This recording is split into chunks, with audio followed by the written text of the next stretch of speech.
Commitment 2022, we are getting you ready for tonight's debate in the race for Florida governor. It is guaranteed to be an energetic showdown between Republican Governor Ron DeSantis and Democrat Charlie Crist, the former governor of the state. WESH 2 political reporter Greg Fox is heading up our team covering this matchup. He joins us now in the studio. And Greg, DeSantis and Crist will be targeting their bases tonight. They will be, and they have to do that, really, at this point, with just 2 weeks to go. They'll be playing to their strengths as much as possible. For DeSantis, he can talk about how he's handled the economy through the COVID-19 pandemic, and Crist will appeal to women in a year in which abortion rights has dominated the headlines. Republican Ron DeSantis and Democrat Charlie Crist are both skilled at debate, quick on their feet, and guaranteed to give voters a clear contrast. But where are their strengths, and how will they try to use the debate to appeal to certain voters? Digging deep inside recent polls, Crist has key advantages among these voting groups: women, Hispanics, blacks, and those under age 50. For DeSantis, men, independents, whites, and voters over age 50. This will not be a calm, sedate debate. Susan McManus is professor emeritus of political science at the University of South Florida.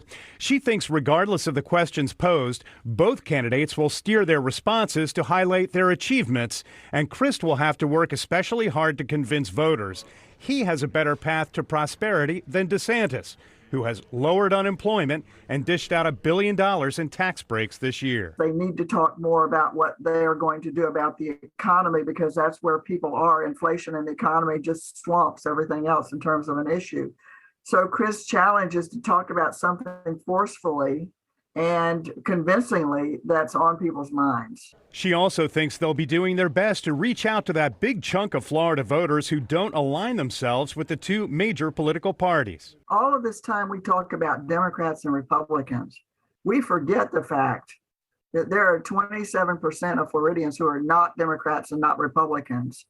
And so both of these candidates have to hold their base, but they also have to take a big bite into that no party affiliation independent vote. With DeSantis leading in the polls, Crist is expected to be most aggressive on stage, painting DeSantis as someone who is generating a growing culture war that critics say attacks diversity in schools and in the workplace.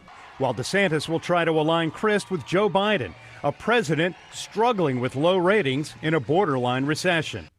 Viewers and voters now having just over 2 weeks to decide who will be Florida's governor for the next 4 years. And after the debate, I'll be fact-checking the statements made by these two candidates, and we'll bring that to you tonight at 10 and 11. And Greg, what are some of the unknown factors in this race with 2 weeks to go? All right, so there's two big ones. First of all, you got 6% undecided voters. When you're undecided, last-minute voter, you go to name recognition. Right now, DeSantis has a 17-point lead on Crist in favorable name recognition, so that works for him. But working for Crist possibly is that the strongest area of the state is Southwest Florida, which just got punched in the gut by Hurricane Ian. And if those turnout numbers are low, that could actually benefit Crist.